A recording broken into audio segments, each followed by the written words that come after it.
नमस्कार दोस्तों, कैसे हैं आप लोग। मैं उम्मीद करता हूं आप लोग सब अच्छे होंगे। स्वागत है एक बार फिर आपके अपने प्लेटफॉर्म पर। दोस्तों, समय हो चुका है करंट अफेयर अपडेट का और हम आपके लिए लाए हैं top 10 current affair with static GK. प्रत्येक राज्य में जिससे भी क्वेश्चन जुड़े हुए होंगे करंट अफेयर के, उसी के साथ हम करेंगे इसका स्टैटिक कवर अप। और आज है तारीख 21 तारीख यानी कि 21 मार्च 2023 और हम हैं अपडेट के साथ करंट अफेयर, जो आपकी प्रतियोगिता परीक्षाओं के लिए बहुत होने वाला है इंपॉर्टेंट और बहुत ज़्यादा होने वाला है महत्वपूर्ण। तो चलते हैं, शुरू करते हैं पहला क्वेश्चन आज का करंट अफेयर में।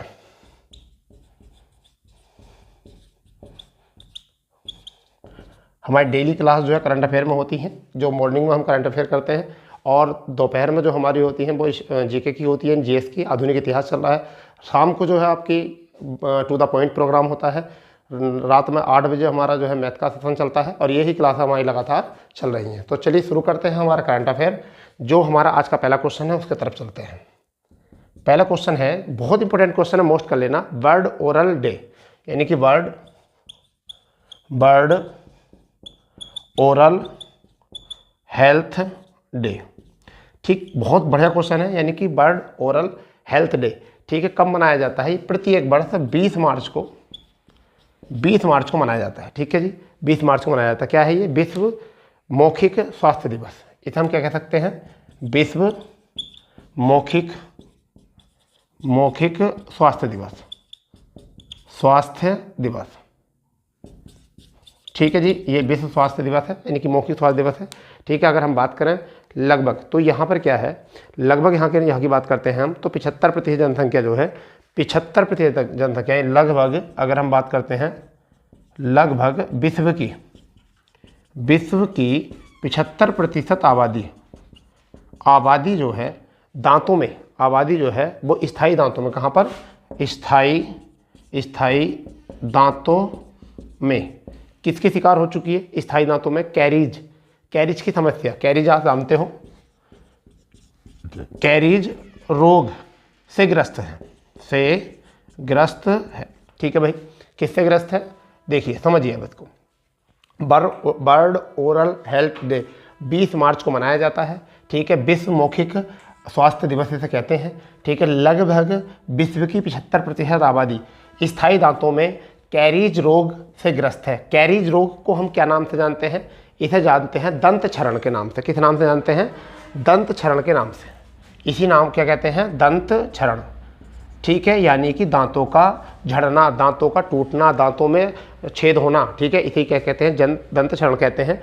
ठीक, लगभग दुनिया में अगर हम बात करें, लगभग 514 मिलियन बच्चों में, 514 मिलियन बच्चों में, ठीक है, क्या है? प्राथमिक दांतों में, बच्चों के प्राथमिक दांतों में यह समस्या देखने को मिल रही है। प्राथमिक दांतों में यह समस्या देखने को मिल रही है। इतनी बात आपको याद रखनी है। अब बात आते हैं इस दिवस की थीम। इस दिवस की जो थीम है वो क्या है? बहुत इंपॉर्टेंट है, देख लीजिए। विश्व ओरल थीम की बात कर रहे हैं हम यहाँ पर। अपने मुंह से गर्व करो। क्या है थीम? क्या है थीम? है अपने मुंह से गर्व करो। ये है इसकी थीम, अपने मुंह से गर्व करो। ठीक है जी।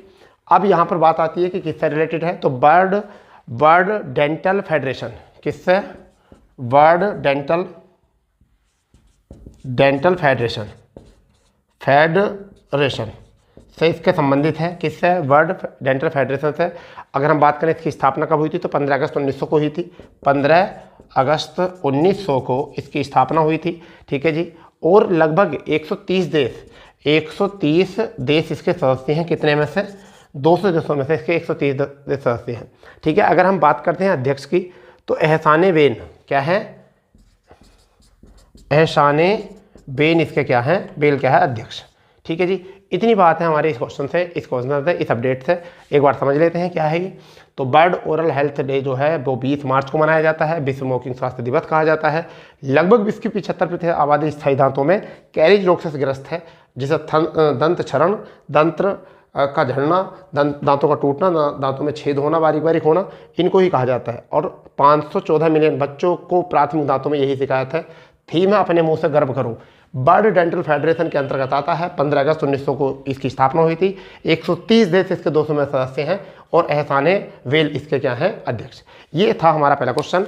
अब हम क्वेश्चन पर लाते हैं। दूसरे क्वेश्चन बहुत इंपॉर्टेंट क्वेश्चन है, ऐसा क्वेश्चन है कि आप सोचोगे कि इससे तो बहुत कवर अप हो गया है। ठीक है, देखिए कचरा जो करंट अफेयर है ना वो नहीं लेकर आ रहे हैं हम वो क्वेश्चन लेकर आ रहे हैं सीधे जो आपको एग्जाम में मिलेंगे, क्योंकि अधिकांश बच्चों की शिकायत होती है सर पता नहीं कहाँ से जीएस आता है। अब पता चलेगा कहाँ से आ रहा है जीएस, सीधा यही जीएस है। आप चौंक जाओगे, अरे ये तो सारा सद्दाम सर की क्लास से निकला जीएस। ठीक है, बिल्कुल ऐसे मिलेगा आपको। तो अब जो है लक्सर एक कंपनी है जो लक्सर इंटरनेशनल प्राइवेट लिमिटेड है। ठीक है, तो हम पहले समझ लेते हैं क्या है। लक्सर कंपनी ने विराट कोहली को, किसको, विराट कोहली को अपना brand ambassador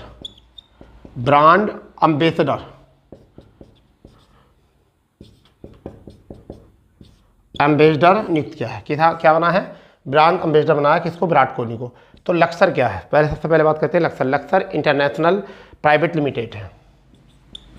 Laksar international private limited. ठीक है, ये क्या है, ये एक प्रसिद्ध भारतीय स्टेशनरी है, यानी कि एक प्रसिद्ध भारतीय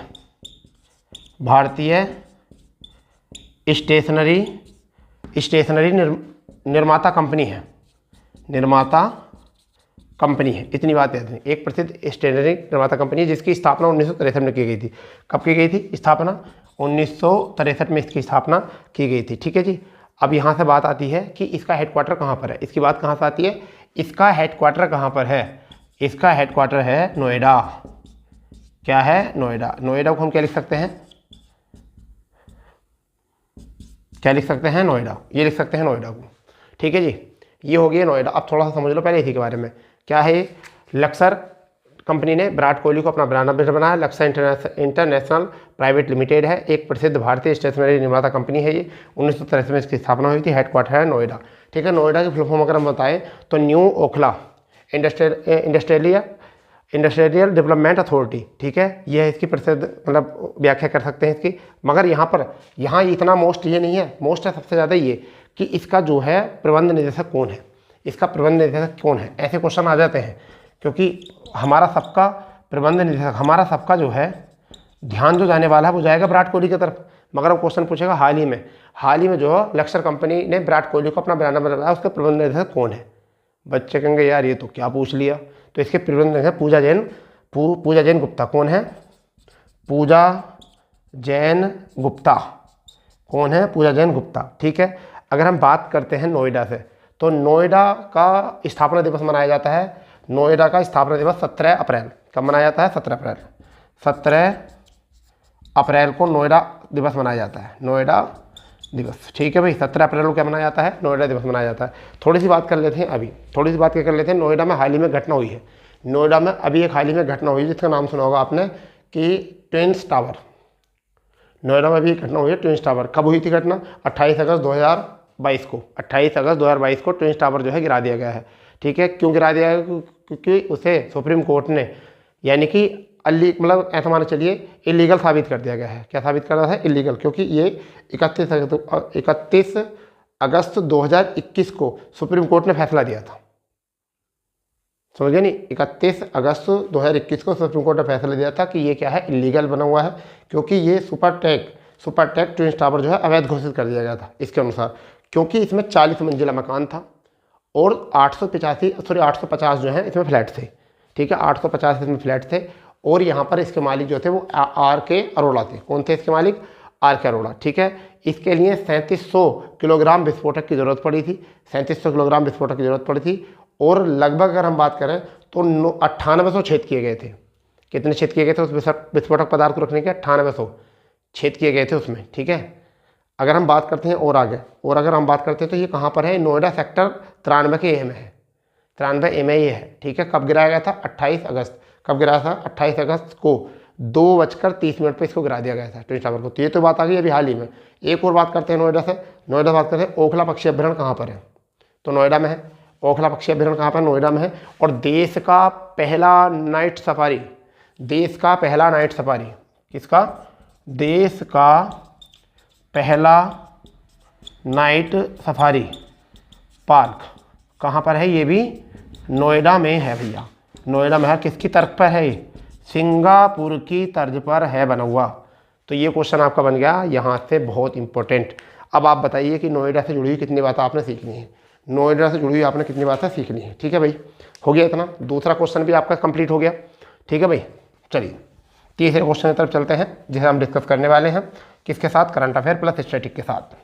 ठीक है, क्योंकि आप करंट में मतलब फंस जाओगे, वहाँ स्टैटिक से भी क्वेश्चन पूछ लेगा वो आपको, या स्टैटिक से फंस जाओगे करंट को क्वेश्चन पूछ लेगा। तो अब जो हमारा क्वेश्चन है वो नेक्स्ट क्या है? नेक्स्ट क्वेश्चन है, हरिद्वार में पशु चिकित्सा आयुर्वेद पर सम्मेलन किया गया है। यानी कहाँ पर? हरिद्वार में। यहाँ हाईलाइट जो करना वो करना, हरिद्वार करना हाईलाइट। क्या किया गया है यहाँ पर? हरिद्वार में पशु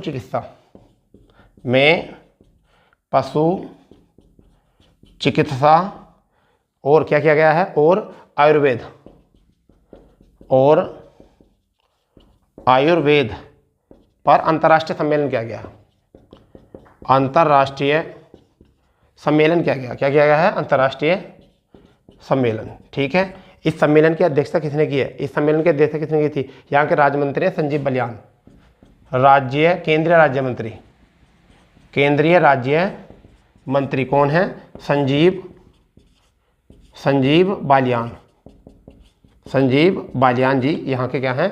इन्होंने इसका उद्घाटन किया है। ठीक है, अब बात करते हैं हरिद्वार की। हरिद्वार। ठीक है, हरिद्वार किस नदी के किनारे बसा हुआ है? गंगा के।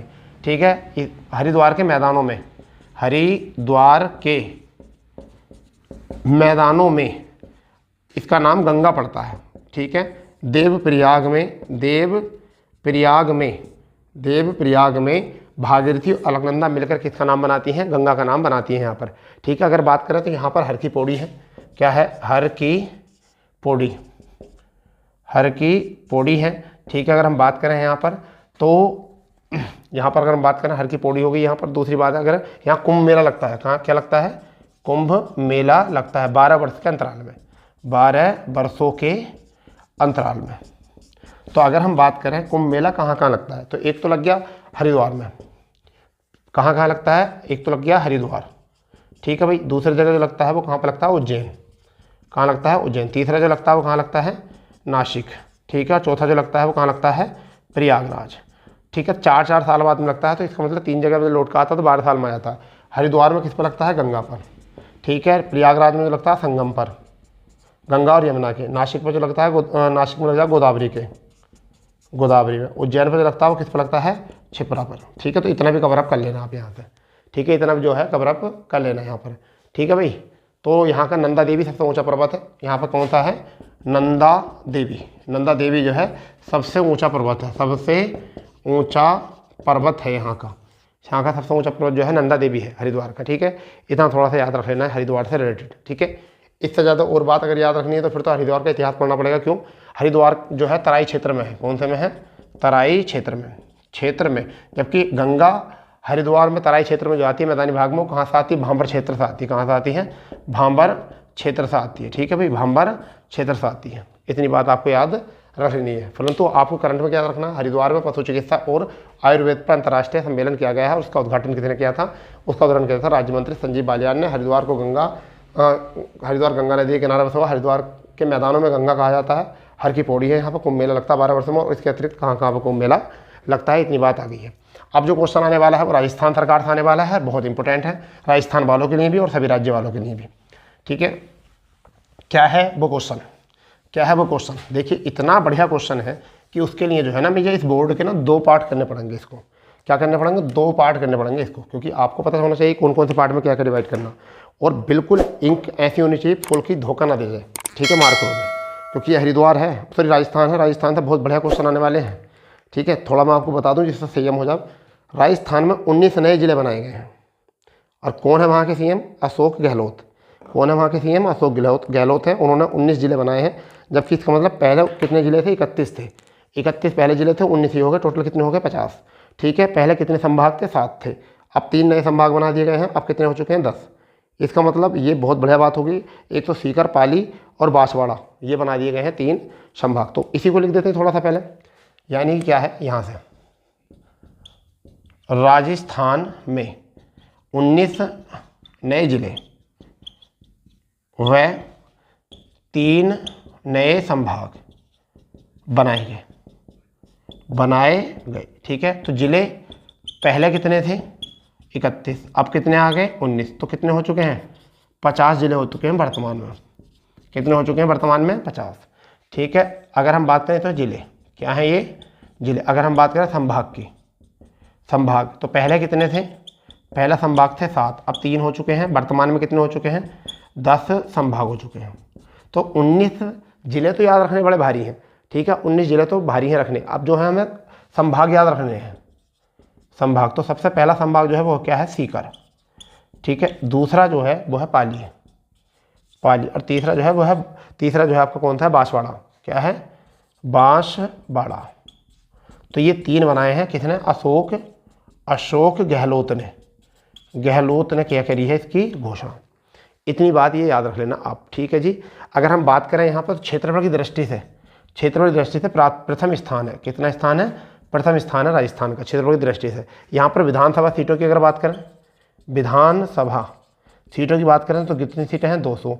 लोकसभा की सीटों की अगर हम बात करें, लोकसभा सीटों की अगर हम बात करें तो कितनी है, यहाँ पर लोकसभा सीटें जो हैं वो कितनी है 25, और राज्यसभा सीटें जो हैं राज्यसभा सीटें कितनी हैं 10। तो ये वाली बात याद रखना। ठीक है, 200 सीटें हैं विधानसभा में, 25 सीटें लोकसभा में, 10 जो है आपकी राज्यसभा में। अगर हम बात करते हैं नदी की, अगर यहाँ पर नदी नहीं, क्योंकि ये तो बहुत पुराना है क्वेश्चन, तो लूनी नदी है, चंबल नदी है, मानस नदी है। यानी कौन सी नदी है लूनी, ठीक है, चंबल, ये नदियाँ बहुत इंपॉर्टेंट हैं। पार्वती ऐसी नदियों के बारे में जो है इनका जिक्र मिलता है। अगर हम बात करते हैं अभ्यारण्य की, किसकी अभ्यारण्य की, तो यहाँ पर अभ्यारण्य कौन कौन से हैं, तो जैसा आपने सरिस्का अभ्यारण्य का नाम सुना होगा, सरिस्का अभ्यारण्य का नाम सुना होगा, रणथंभौर का नाम सुना होगा, रणथंभौर का नाम सुना होगा। फिर आपने केवलादेव का नाम सुना होगा, केवलादेव। ठीक है, घाना पक्षी अभ्यारण्य सुना होगा, घाना पक्षी अभ्यारण्य का नाम सुना होगा। ये सब राजस्थान में है। ठीक है, ये सब कहाँ पर है राजस्थान पर। ठीक है, मुकुंदहरा हिल्स, यहाँ देखा होगा कौन सा मुकुंदहरा हिल्स का नाम सुना होगा आपने यहाँ से। तो ये तो है यहाँ की कंडीशन। ठीक है, अगर हम बात करते हैं बांध, अगर हम यहाँ बात करते हैं किसकी बांध की, तो बांध यहाँ पर कौन से हैं, एक तो राणा सागर बांध है, कौन सा है राणा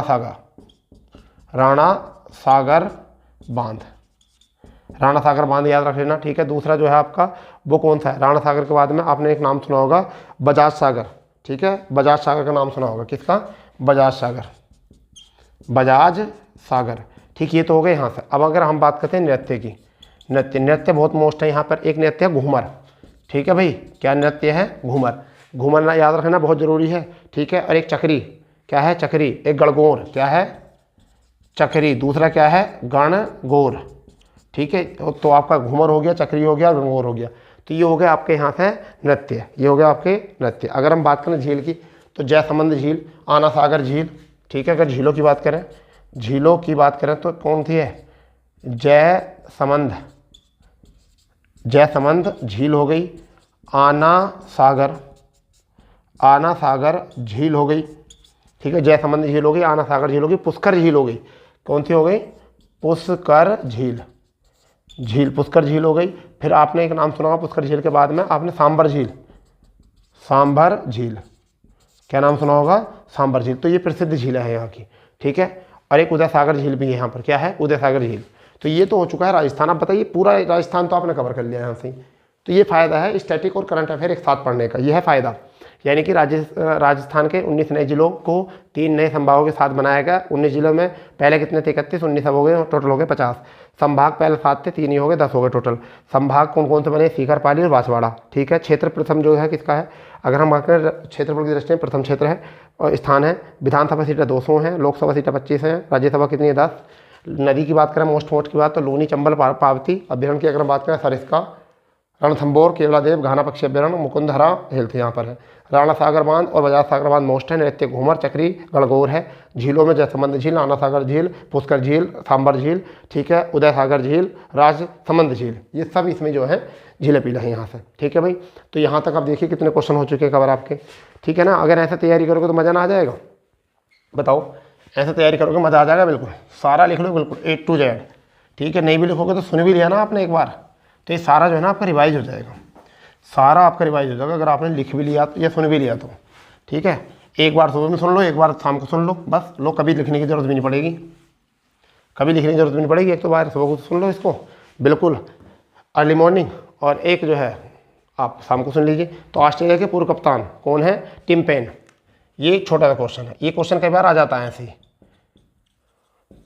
ऑस्ट्रेलिया के पूर्व कप्तान टिम पेन ने संन्यास की घोषणा की, संन्यास की घोषणा की।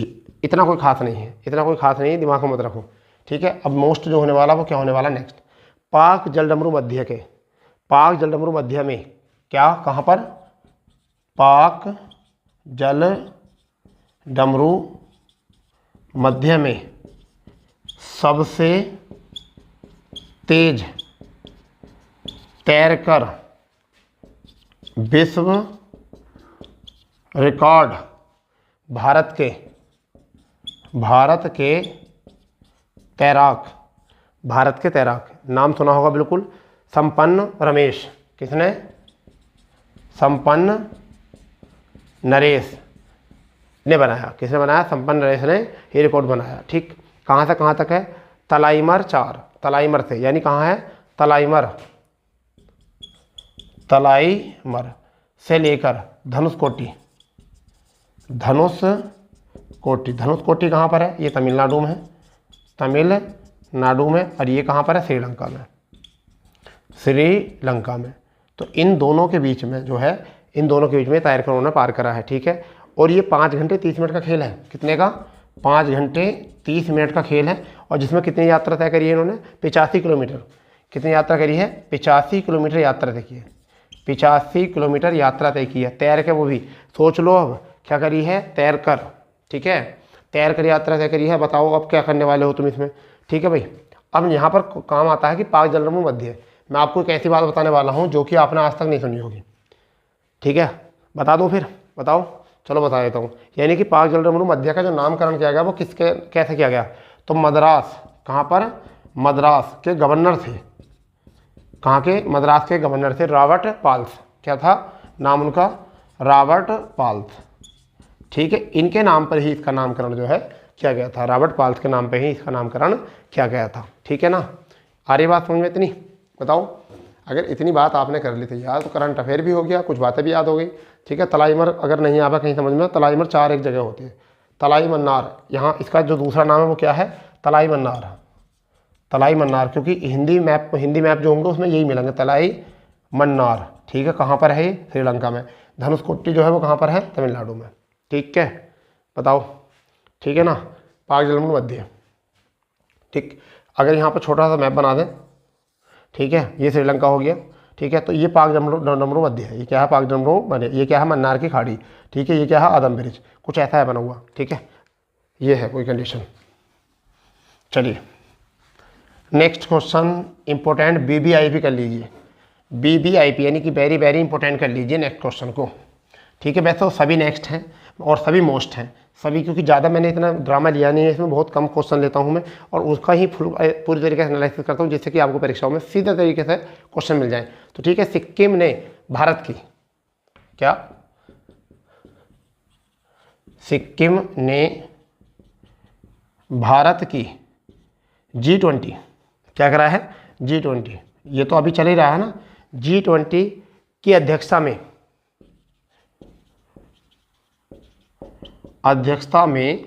B20 बैठक की मेजबानी की, B20 बैठक की मेजबानी की। अब दिमाग में चल रहा होगा G20 तो होता है, B20 क्या होता है? B20 क्या होता है तो मैं आपको बताता हूँ क्या है ये पूर्वोत्तर भारत में स्टार्टअप को बढ़ावा देना है। ये क्या है? पूर्वोत्तर भारत में स्टार्टअप को बढ़ावा देना, ठीक है। ये कुछ काम किया गया है पूर्वोत्तर भारत में। अब मैं आपको बताता हूँ यह है पूर्वोत्तर भारत का, यह पूर्वोत्तर भारत का 8वां यानी कि 7 सिस्टर यानी कि 7 बहनों का भाई कहा जाता है किसे? सिक्किम को। सिक्किम को कहा जाता है। अगर हम बात करें सिक्किम तो सिक्किम 16 मई 1975 को यानी कि सिक्किम जो था, सिक्किम 16 मई 1975 को ऐसा मान चलिए संवैधानिक रूप से भारत में शामिल हुआ। कैसे रूप शामिल हुआ? संवैधानिक रूप से भारत में शामिल हुआ या आधिकारिक रूप से भी शामिल हुआ भारत में। ठीक है, ये बात हो गई यहाँ तक। ठीक, 7 सिस्टर का ब्रदर कहा जाता है इसी को। ठीक है, अब इसमें बात आती है इंपॉर्टेंट क्या है। आपसे क्वेश्चन पूछे जाएंगे, नोट कर लो इसको, अच्छे तरीके से नोट कर लो मैं जो बोल रहा हूँ। क्या क्वेश्चन आएगा, भारत का 22वां राज्य कौन सा? भारत का 22वां राज्य कौन सा? तो वो है सिक्किम। भारत का 22वां राज्य क्या है? सिक्किम। ठीक है, क्वेश्चन फिर पूछा जाएगा, भारत का 25वां राज्य कौन सा है? भारत का 25वां राज्य गोवा। 22वां राज्य सिक्किम, 25वां राज्य गोवा, 26वां राज्य छत्तीसगढ़, 27वां राज्य उत्तराखंड, 27वां राज्य उत्तराखंड, 28वां राज्य झारखंड, 29वां राज्य तेलंगाना। इन राज्यों को याद कर लो, बस इन राज्यों को याद कर लो। और ये राज्य आपने याद रखे, 22वां सिक्किम, 25वां गोवा, 26वां छत्तीसगढ़, 27वां उत्तराखंड, 28वां झारखंड, 29वां तेलंगाना। ठीक है, अगर ये राज्य याद कर लिए तो कोई सा भी नहीं पूछा जरूर जाता। 22वां पूछा जाता, 25वां पूछा जाता, 26वां पूछा जाता है, 28वां 27वां 29वां सब पूछे जाते हैं। ठीक है, ये हो गया। फिर दूसरी बात क्या है? दूसरी बात यहाँ पर क्या है इंपॉर्टेंट ये है, दुनिया का सबसे पहला 100% जैविक खेती करने वाला जो राज्य है यही है। यानी कि दुनिया का सबसे पहला, दुनिया में 100% जैविक खेती करने वाला राज्य जो है वो क्या है? सिक्किम। क्या है ये? सिक्किम है। जैविक खेती करने वाला राज्य जो है ये सिक्किम है। अब यहाँ पर हम बात करते हैं कि कंचनजंगा राष्ट्रीय अभ्यारण्य है। यहाँ पर कंचनजंगा राष्ट्रीय अभ्यारण्य यहाँ पर। फिर यहाँ पर भारत की सबसे ऊंची चोटी कंचनजंगा है। यानी कि क्या? भारत की सबसे ऊंची चोटी कौन सी? कंचनजंगा, वो यहाँ पर ही है। भारत की सबसे ऊंची चोटी जो है कंचनजंगा भी यहाँ पर है। इतनी बात आपको समझ में आ गई होगी। अब बताइए मुझे, क्या इससे ज़्यादा कुछ पूछ सकता है आपसे? स्टैटिक में भी और करंट अफेयर में भी इतनी बात अगर याद कर ली तो तुम्हारा तो बहुत मज़ा आने वाला है यहाँ से। ठीक है ना, बहुत मज़ा आने वाला है। क्लियर? चलिए, इतनी बात समझ में आ चुकी होगी। नेक्स्ट क्या है? ठीक है, ऐसे ही पढ़ते चले जाओ, ऐसे ही पढ़ते जाओ, फिर देखना पेपर में जाकर कि क्या आएगा और क्या नहीं आएगा। आपको पीसीएस में भी ना हिला के रख देगा ये सारा करंट अफेयर। पीसीएस में, स्टेट पीसीएस जितने भी होते हैं ना, उसमें भी जब जाकर देखोगे ना तो पता चलेगा, अरे ये तो पूरे का पूरा मिल गया, ये तो पूरे का पूरा मिल गया। क्यों? ये तो बातें तो होती ही नहीं, इस क्लास में बातें तो होती ही नहीं, कोई लंबी लंबी तो फेंकता ही नहीं। ठीक है, क्योंकि ज़्यादातर टीचर जो है आधा घंटा तो लंबी लंबी फेंक देते हैं और आधा घंटा पढ़ा देते हैं। मगर ये क्लास ऐसी है जिसमें नहीं फेंके जाते बिल्कुल भी। यहाँ सीधा पॉइंट किया जाता है, सीधा टारगेट पर नज़र रहती है सबकी। ठीक है, गोल साधो काम खत्म। यानी कि यहाँ पर क्या है, अपने टारगेट को पूरी तरीके से नज़र में रखकर उसको अचीव करने के लिए बिल्कुल हम तैयार रहते हैं। ठीक है, चलिए तो आगे पढ़ते हैं। 7 PM मित्र, यानी कि 7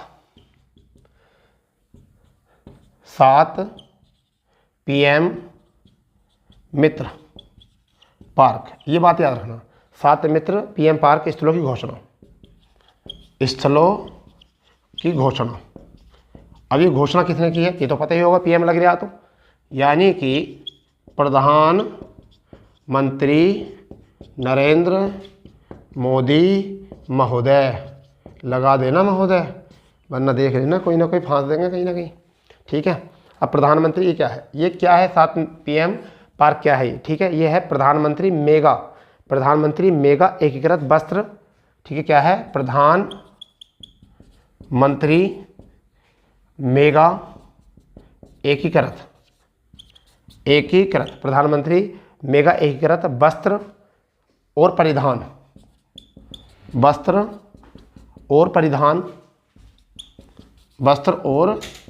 क्षेत्र है। क्या है, वस्त्र और परिधान क्षेत्र है भाई। कैसा है, प्रधानमंत्री मेगा एकीकृत वस्त्र और परिधान क्षेत्र है। ठीक है भाई।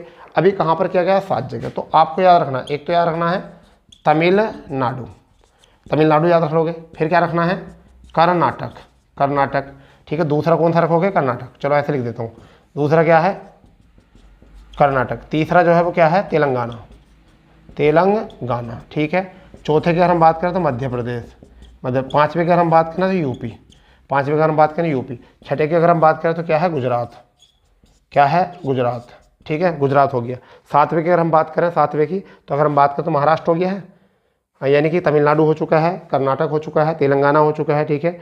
ठीक है। आपका मध्य प्रदेश हो चुका है, यूपी हो चुका है, गुजरात होगा। तो एक और बचेगा कौन सा, 7वां, महाराष्ट्र। कौन सा, महाराष्ट्र। यानी कि ये मेगा पार्क कहाँ पर खुलेंगे, ये इतनी जगह खुलेंगे।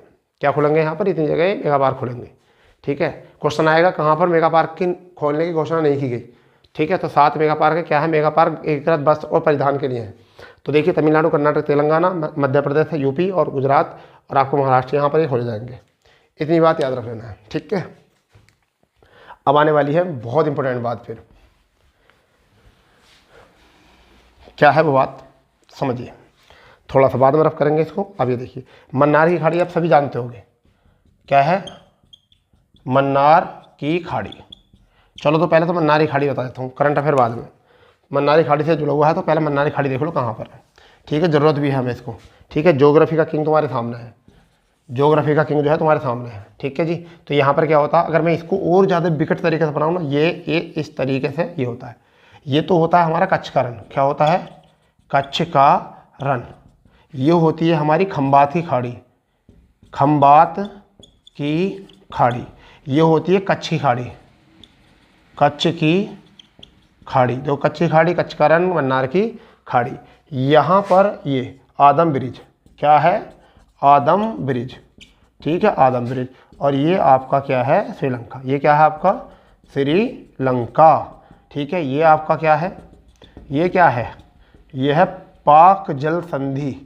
ये वाली, ये बीच में जो है ना, ये वाली, ये जो है ना, ये बीच में ये है पाक जल संधि, पाक जल संधि। ठीक है। ये क्या है, पाक जल डमरू मध्य। ठीक है। और ये जो है ना, यही है मन्नार की खाड़ी, मन्नार की खाड़ी। कहाँ, ये। ठीक है जी, ये मन्नार की खाड़ी है। और ये क्या है आपकी, ये है बंगाल की खाड़ी, बंगाल की खाड़ी। ये क्या है, अरब सागर, अरब सागर। और इन सबका पिताजी कौन है, हिंद महासागर। ये क्या है आपका, हिंद महासागर। ठीक है। ये आपका क्या है, सह्याद्री क्षेत्र। ये आपका उत्तरी सह्याद्री, यह है आपका दक्षिणी सह्याद्री। ठीक है। ये आपका क्या है, तटमंडल। कहाँ से, यहाँ से। ठीक है भाई। तो ऊपर वाला जो है गुजरात का मैदान है, ये आपका कन्नड़ तट, कोंकण तट है, ये आपका कन्नड़ तट है। और ये आपका कोरमंडल। ठीक है, क्या है, कोरमंडल। ये कौन सा है, मालाबार है। ये वो है उत्तरी सरकार, और ये है अन्यत्र क्षेत्र। ठीक है जी। ये होता टोटल। यहाँ से जो निकलती है रेखा वो जाती है 8.4 डिग्री, यहाँ से निकलती है 16 अक्षांश डिग्री, जिसे हम उत्तरी सह्याद्री, दक्षिण सह्याद्री होती है। यहाँ से निकलती है 23.5 डिग्री, जिसे हम कर्क रेखा कहते हैं। क्या कहते हैं, कर्क रेखा। यहाँ से निकलती है 24 डिग्री, जिसे हम सर्किरिक रेखा कहते हैं। क्या कहते हैं, सर्किरिक रेखा कहते हैं। क्लियर। तो ऐसे रेखा निकलती हैं यहाँ पर। यहाँ पर बहने वाली जो नदियाँ हैं वो कौन कौन सी हैं, जैसे कि आपकी साबरमती हो गई, लूनी हो गई, नर्मदा हो गई, ताप्ती हो गई, मांडवी हो गई।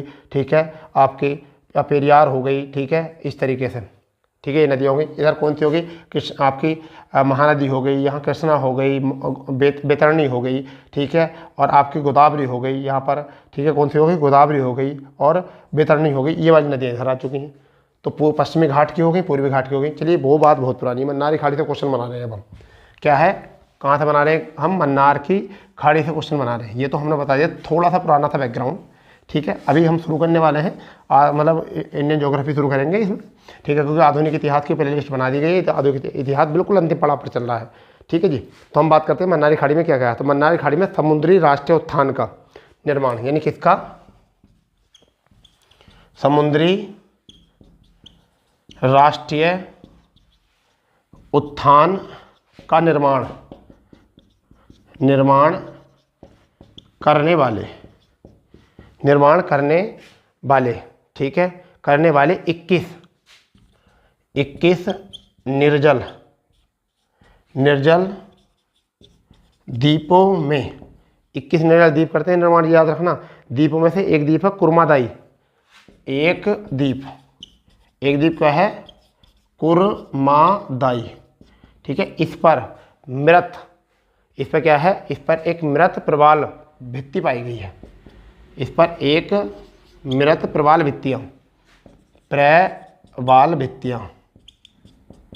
भित्तियाँ पाई गई हैं। प्रवाल भित्तियाँ जो होती है वो घोड़े की नाल के समान होती हैं, यानी किसके समान, घोड़े की नाल समझते हो, पंजा, पाँव, ठीक है।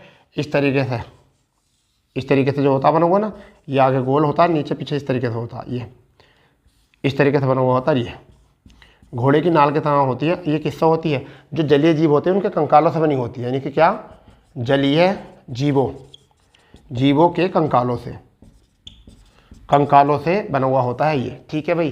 तो ये तो हो गई बात इतनी, ठीक है। यह खाड़ी जो है, यह खाड़ी कौन सी खाड़ी, मन्नार की खाड़ी, ठीक है। मन्नार की खाड़ी एक तो मोती और शंख के लिए प्रसिद्ध है, मोती के लिए और शंख, यानी सबसे ज़्यादा यहाँ पर मोती मिलते हैं, शंख मिलते हैं, इतनी बात यहाँ से याद रख लेनी है, ठीक है। मोती मिलते हैं यहाँ पर, शंख मिलते हैं, ठीक। यह हिंद महासागर में कहाँ पर है, हिंद महासागर, कहाँ पर है, हिंद महासागर। तो इतना सा याद रख लेना यहाँ पर। मन्नार खाड़ी समुद्री राष्ट्रीय उद्यान का निर्माण करने वाले 21 निर्जल द्वीपों में से एक द्वीप है कुर्मादाई। ये द्वीप कहाँ पर है, ये वाली तो बात बताई भूल गए हम, ये तमिलनाडु में है, तमिलनाडु में क्या है ये, कुर्मादाई द्वीप कहाँ पर है। ये क्वेश्चन बड़े डिफिकल्ट बन के आते हैं, पीसीएस में आएंगे, उत्तर प्रदेश पीसी में तो आएगा पक्का क्वेश्चन कि हाल ही में किस मन्नारी खाड़ी में किस द्वीप में, या नाम दे देगा, हाल ही में मन्नारी खाड़ी समुद्री राष्ट्रीय उद्यान का निर्माण करने वाले 21 द्वीपों में से निम्न से किस द्वीप पर मृत प्रवाल भित्ति पाई गई है, किस द्वीप में, नाम पूछेगा आपको, ठीक है। तो कौन सा, कुर्मादाई द्वीप, याद रख लेना, कुर्मादाई भैया, वरना तो दाई बन जाएगी तुम्हारी, ठीक है। प्रवाल भित्तियाँ कितनी, घोड़े के नाल कितना होती हैं, ये घोड़े की नाल होगी, जलीय जीवों के कंकाल से बनी होती है, मोती और शंख के लिए ये मन्नारी खाड़ी प्रसिद्ध है, और हिंद महासागर में ये है बनी हुई, ठीक है। मज़ा आ रहा होगा बिल्कुल, बहुत बढ़िया तरीके से चल रहा है ना, ठीक है। चलिए नेक्स्ट क्या है, नेक्स्ट, ठीक है। बहुत बढ़िया क्वेश्चन है। विश्व में चीनी निर्यात में, यानी कि क्या है, विश्व में चीनी निर्यात में भारत दूसरे स्थान पर है। तो भाई पहले स्थान पे क्या है, पहले स्थान पर कौन है, ब्राज़ील, पहले स्थान पर कौन है, ब्राज़ील हो गया, ठीक है। जबकि भारत विश्व में चीनी उत्पादन व उपभोक्ता यानी कि पैदावार भी ज़्यादा करेगा, खागा भी ज़्यादा, में प्रथम स्थान पर है, क्या है, प्रथम स्थान पर, खागा भी ज़्यादा, उपभोग ज़्यादा करेगा, ठीक है। इतनी बात थोड़ी याद रखनी है, ठीक है भाई। अगर हम यहाँ बात करें आयातक की, ठीक है, किसकी बात करें, आयात की, तो जो आयात होती है, आयातक जो है वो कौन कौन है, सबसे नंबर 1 पर इंडोनेशिया, यानी कि भारत के चीनी जो है वो कौन लेते हैं, सबसे पहले इंडोनेशिया। दूसरे नंबर पर जो लेते हैं वो कौन सा लेता है, बांग्लादेश, कौन सा लेता है, बांग्लादेश, ठीक है, बांग्ला। तीसरा जो लेता है सऊदी अरब हमसे चीनी लेता, तो 3 तो है आयात हो गए। अब अगर हम बात करें चीनी की, तो मिट्टी कैसी चाहिए, दोमट मिट्टी चाहिए। तापमान अगर बात करें तो 21 से लेकर 27 तापमान चाहिए इनको, 27 सेल्सियस चाहिए। अगर वर्षा की बात करें तो 75 से लेकर 100 सेंटीमीटर वर्षा चाहिए, ठीक है, 100 सेंटीमीटर वर्षा चाहिए। इतनी बात आपको यहाँ से याद करनी है, ठीक है। सबसे ज़्यादा जो मील है वो कानपुर में है, यूपी में जो है सबसे ज़्यादा मील कहाँ पर है, कानपुर में, ठीक है। और विश्व में जो है सबसे ज़्यादा कहाँ पर, महाराष्ट्र में चीनी की, ठीक है। तो यहाँ पर थोड़ा सा याद रखना, इतने था आज का स्टैटिक, क्या था ये आज का करंट अफेयर, क्या तो ये स्टैटिक। तो मैं उम्मीद करता हूँ कि आप लोगों को बहुत मज़ा आया होगा, ठीक है, इसी तरीके से। और ऐसे ही क्लास देखने के लिए आपको सुबह को वेट करना पड़ेगा 6:30 बजे, ठीक है। 6:30 बजे आपको क्लास अपलोड हो जाएगी, ठीक है, क्लास आपको मिल जाएगी 6:30 बजे, बिल्कुल हम तुम्हारे सामने रहेंगे। और जितना भी आपको ऐसा लगेगा कि आपको एग्जाम में नहीं मिलता, सब मिलेगा अभी, क्योंकि हम यहाँ कचरा नहीं दे रहे आप लोगों को, आपको दे रहे हैं बिल्कुल मक्खन, यानी कि मेहनत हम कर रहे हैं, ठीक है। केवल आपको तो बस लगाना चपाती पर खाना है, ठीक है जी।